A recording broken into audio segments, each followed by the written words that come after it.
தேனி மாவட்டம் கோடாங்கிப்பட்டி கிராமத்தில் வசித்து வரும் மக்கள் விடுதலை கட்சியின் தேனி மாவட்ட செயலாளரும் தேவேந்திரகுல வேளாளர் சமூகத்தின் சமூக ஆர்வலருமான பூமிநாதன் இவருடைய மகள் பவித்ரா சுதேவநல்லூர் எஸ் தங்கப்பழம் சட்டக்கல்லூரி மாணவி தூக்கு போட்டு தற்கொலை செய்து கொண்ட நிகழ்வு தற்பொழுது பெரும் பரபரப்பை ஏற்படுத்தியுள்ளது.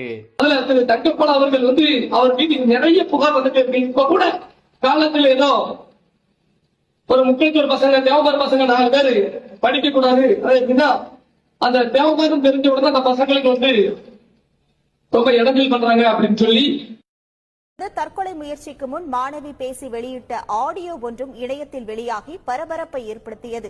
ஒரு முடிவு வேணும்ல, இந்த பிரச்சனைக்கு முடிவு நாம் பண்றதா இருக்கட்டும். மேனேஜ்மெண்ட் இதுக்கு கண்டிப்பா பதில் சொல்லணும். இந்த அளவுக்கு என் மனசு உடஞ்சி காயப்பட்டதுக்கு மேனேஜ்மெண்ட் பதில் சொல்லியே ஆகணும். அதுக்காக தான் நான் அப்படி பண்றேன்.